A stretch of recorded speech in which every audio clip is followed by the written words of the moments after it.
ETF index mutual funds నేర్చుకుని stock మార్కెట్లో రాణించాలనుకుంటున్నారా? వెంటనే ఈ నెంబర్కి కాల్ చేయండి.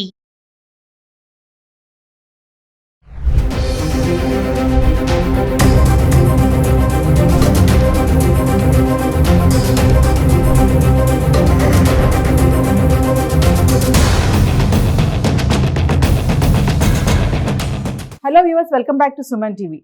మీరు చికెన్ తింటున్నారా? మరి వార్తల్లో చూస్తున్నారు కదా, చికెన్ తింటే ఇక మటాషే అంట.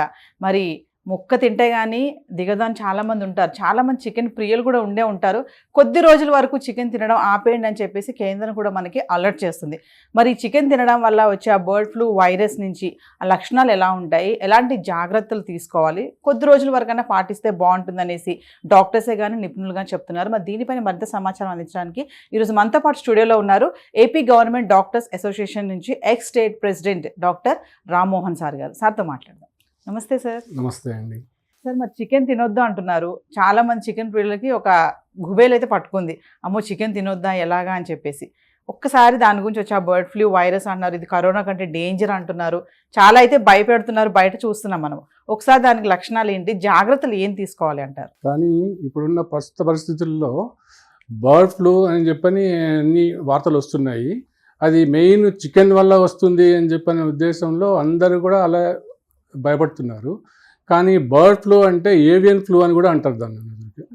ఏవియన్ ఫ్లూ అంటే కొన్ని పక్షుల ద్వారా కూడా రావచ్చు, కానీ డక్స్ అనేది మెయిన్ హోస్ట్ అంటారు అన్నమాట. వాటికి నీటిలో సంచేటట్టు కానీ వైల్డ్ అనిమల్స్ కానీ అవన్నీ హోస్ట్లుగా ఉంటాయన్నమాట. ఈ బర్డ్ ఫ్లూ కానీ ఏవియన్ ఫ్లూ కానీ వాటి నుంచి వచ్చేటువంటి డ్రాపింగ్స్ కానీ సలైవ కానీ ఏదైనా కానీ కాంటాక్ట్స్ వీటికి పక్షులకు వచ్చినప్పుడు, పక్షులు అంటే ఒక ఇవే కాదు, అంటే ఈ చికెన్ కాకుండా ఇంకా ఎనీ పెట్ డాగ్స్ కానివ్వండి, ఇంకా కౌ కానివ్వండి, కానీ యూజువల్గా మనకు ఇక్కడ ఈ చికెన్కు ఎఫెక్ట్ అవుతుంది అని చెప్పనే దాంట్లో మనం అనుకుంటున్నాం అన్నమాట.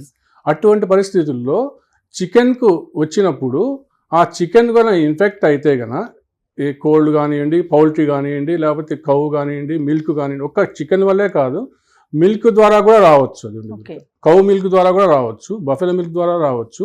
అలాంటి వాటిలన్నింటిలో కూడా మనము వాటికి ఇన్ఫెక్ట్ అయినప్పుడు అవి అక్కడి నుంచి మనుషులకు రావడం అనేది చాలా రేర్గా జరుగుతుంది అనమాట. చాలా లాస్ట్ స్టేజ్లో వస్తుంది, ఎక్కువ వాటిల్లోనే ఉంటుంది అనమాట.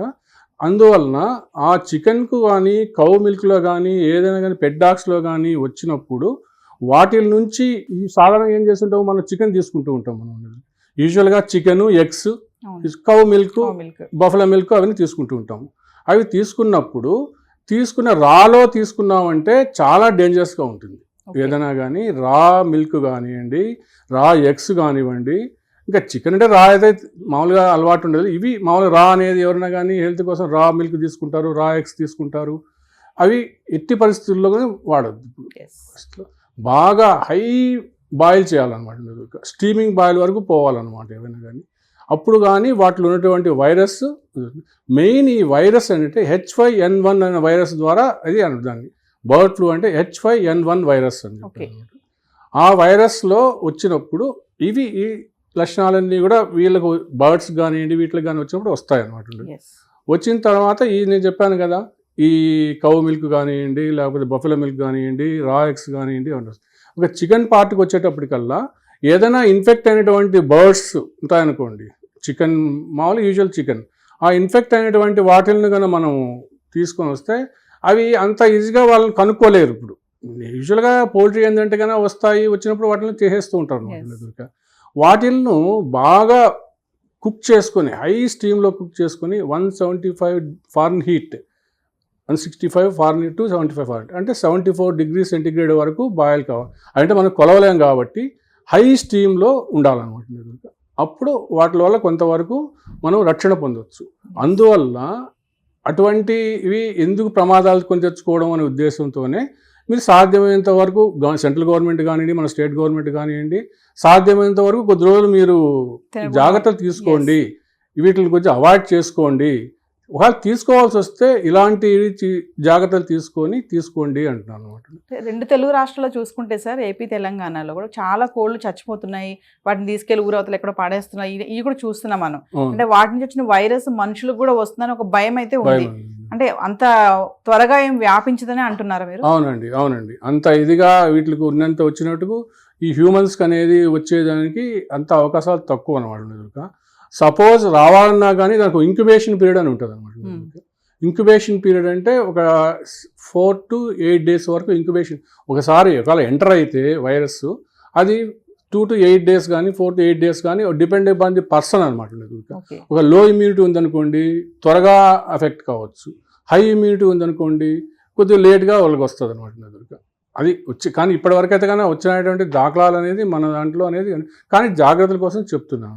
కానీ చాలా మంది సార్ ఇప్పుడు ఏం కాదులే అలాగే చెప్తానే ఉంటారు, తిందాంలే అని కొన్ని అజాగ్రత్తగా తినే వాళ్ళు కూడా ఉన్నారు. అంటే భయపడాల్సిన అవసరం ఏం లేదని అంటారు. కొద్దిగా జాగ్రత్తలు ఉంటే మంచిదండి. జాగ్రత్తలు ఉంటే ఒకవేళ తీసుకోవాల్సిన పరిస్థితి వస్తే కానీ నేను చెప్పిన విధంగా హైలీ స్టీమ్డ్ తీసుకోవాలా, పాశ్చరైజ్డ్ మిల్క్ తీసుకోవాలన్నమాట. పాశ్చరైజ్డ్ డైరీ ప్రోడక్ట్స్ కూడా పాశ్చరైజ్డ్ ప్రోడక్ట్స్ తీసుకోవాలన్నమాట. అప్పుడు తీసుకున్నప్పుడే కొద్దిగా వరకు మనం ప్రివెంట్ చేయగలుగుతాం. తర్వాత ఒకవేళ ప్రధాన లక్షణాలు మనం ఒకవేళ అనుకుందాం, అవి కూడా తెలిసి పెట్టుకుంటే మంచిది కదా. సిమ్టమ్స్ అవి వచ్చినాయంటే కన్నా ప్రధాన సిమ్టమ్స్ ఏంటంటే ఫ్లూ లాగా ఉంటుంది. ఇన్ఫ్లుయెన్జా ఎంతమంది ఉంది అంటే ఫ్లూ లాగే వస్తుంది. సివియర్ ఫ్లూ ఉంటుంది, కోల్డ్ ఉంటుంది, కాఫ్, అదే ఫ్లూ అంటే కోల్డ్ కింద మనం వస్తుంది, కాఫ్ ఉంటుంది, ఫీవర్ ఉంటుంది అనమాట. మెయిన్ వచ్చేసి కొన్నిటి పింక్ అయ్యి వస్తుంది, కంజంక్టివైటిస్ అని దీనికి ప్రధానటువంటి ఇది లక్షణం అనమాట. దీనికి ఈ బర్డ్ ఫ్లూకు పింక్ ఐ వస్తుంది, రెడ్డిష్ ఐగా అవుతుంది. దాన్ని conjunctivitis that is also one of the ఇదనమాట, సోర్స్ ఆఫ్ ఇన్ఫెక్షన్ అనమాట. కాబట్టి ఈ pink eye, fever, cold, cough, malaise, body pains సివియర్గా ఉంటాయి అనమాట. ఇవన్నీ ఉన్నప్పుడు కొద్దిగా వెంటనే దానికి సిమ్టమాటిక్ ట్రీట్మెంట్ తీసుకోవాలా. సిమ్టమాటిక్ ట్రీట్మెంట్ కానీ మనకైతే ఇంతవరకు లేదు. దాని కోర్స్ వస్తే ఎలాంటివి తీసుకోవాలి. తర్వాత మళ్ళీ ఒకవేళ టెస్ట్ సివియర్గా ఉన్నప్పుడు టెస్ట్ చేసుకోవాల్సి వస్తే ఇప్పుడు ల్యాబొరేటరీస్ అని ఉన్నాయి, థ్రోట్ స్వాబ్ కానివ్వండి లేకపోతే నేసల్ స్వాబ్ కానివ్వండి, వాటిని తీసుకొని వాటి నుంచి డిటెక్ట్ చేసి ఇంతవరకు అయితే కదా ఇది రాలేదు. అది ఇలాగ ఏదైతే వైరల్ టెస్ట్లు ఉంటాయో దాని ప్రకారం డిటెక్ట్ చేసుకోవచ్చు అనమాట. అంటే ఇది కొంచెం మనకు అప్పుడు కోవిడ్ వచ్చినప్పుడు కూడా ఇలాంటి సిమ్టమ్స్ చూసాం కదా సార్.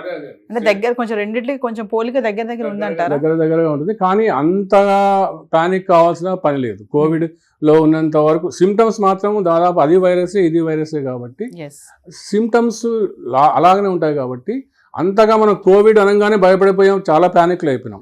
అంతవరకు కావాల్సిన అవసరం లేదండి. అది కాక ఇప్పుడు వస్తుందనే జాగ్రత్త, ఇప్పుడైతే కోవిడ్ వచ్చిందో అది కూడా వస్తుందనే భయంతోనే మనం ముందు జాగ్రత్త తీసుకుంటే ఏదైనా కానీ precautions is the more safe.